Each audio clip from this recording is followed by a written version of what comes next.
Conrad Potter Aiken. All lovely things. All lovely things will have an ending. All lovely things will fade and die, and youth, that's now so bravely spending, will beg a penny by and by. Fine ladies soon are all forgotten, and goldenrod is dust when dead. The sweetest flesh and flowers are rotten, and cobwebs tent the brightest head. Come back, true love, sweet youth return, but time goes on, and will, unheeding, though hands will reach and eyes will yearn, and the wild days set true hearts bleeding. Come back, true love, sweet youth remain, but goldenrod and daisies wither, and over them blows autumn rain. They pass, and know not whither. Beloved, let us once more praise the rain.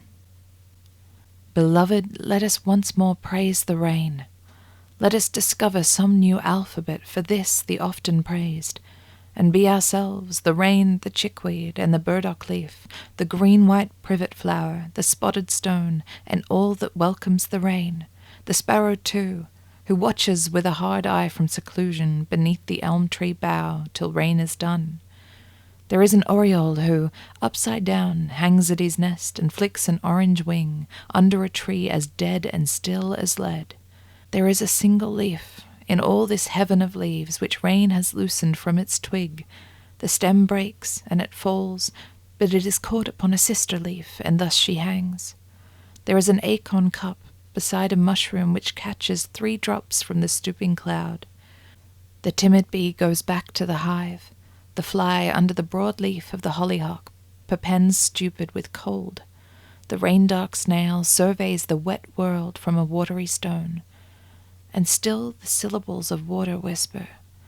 The wheel of cloud whirs slowly, while we wait in the dark room, and in your heart I find 1 silver raindrop on a hawthorn leaf, Orion in a cobweb, and the world. Carver. See as the carver carves a rose, a wing, a toad, a serpent's eye, in cruel granite, to disclose the soft things that in hardness lie.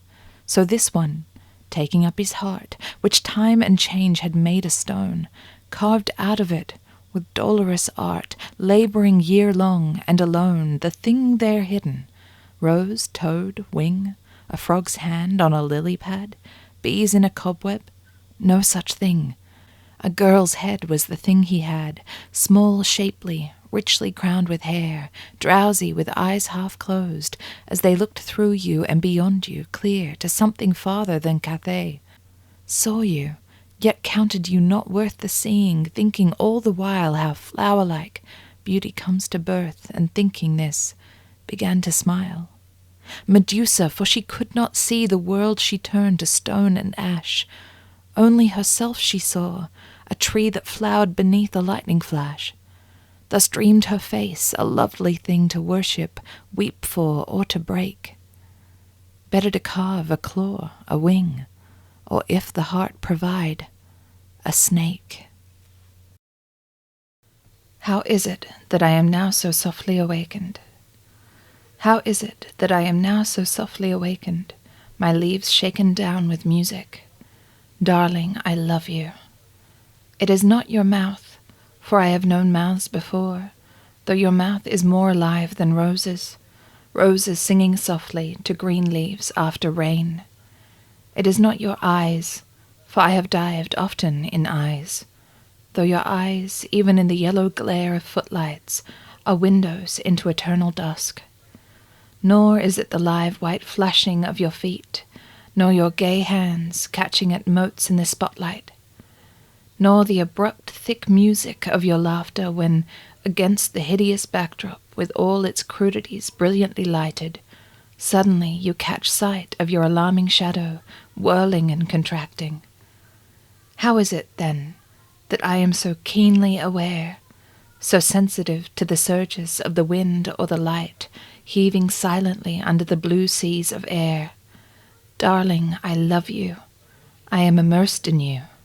It is not the unravelled night-time of your hair, though I grow drunk when you press it upon my face, And though when you gloss its length with a golden brush, I am strings that tremble under a bow. It was that night I saw you dancing, the whirl and impalpable float of your garment, your throat lifted, your face aglow, like water lilies in moonlight were your knees. It was that night I heard you singing in the green room after your dance was over, faint and uneven through the thickness of walls. How shall I come to you through the dullness of walls, thrusting aside the hands of bitter opinion? It was that afternoon in early June when, tired with a sleepless night and my act performed, feeling as stale as streets, we met under dropping boughs, and you smiled to me. And we sat by a watery surface of clouds and sky. I hear only the susurration of intimate leaves, the stealthy gliding of branches upon slow air. I see only the point of your chin in sunlight, and the sinister blue of sunlight on your hair. The sunlight settles downward upon us in silence. Now we thrust up through grass blades and encounter, pushing white hands amid the green. Your face flowers whitely among cold leaves. Soil clings to you, bark falls from you. You rouse and stretch upward. Exhaling earth, inhaling sky, I touch you, and we drift off together like moons. Earth dips from under. We are alone in an immensity of sunlight, specks in an infinite golden radiance, whirled and tossed upon silent cataracts and torrents. Give me your hand, darling. We float downward. Music I heard. Music I heard with you was more than music, and bread I broke with you was more than bread. Now that I am without you, all is desolate. All that was once so beautiful is dead. Your hands once touched this table and this silver, and I have seen your fingers hold this glass. These things do not remember you, beloved, and yet your touch upon them will not pass. For it was in my heart you moved among them, and blessed them with your hands and with your eyes, and in my heart they will remember always. They knew you once, oh beautiful and wise. The room. Through that window, all else being extinct except itself and me, I saw the struggle of darkness against darkness.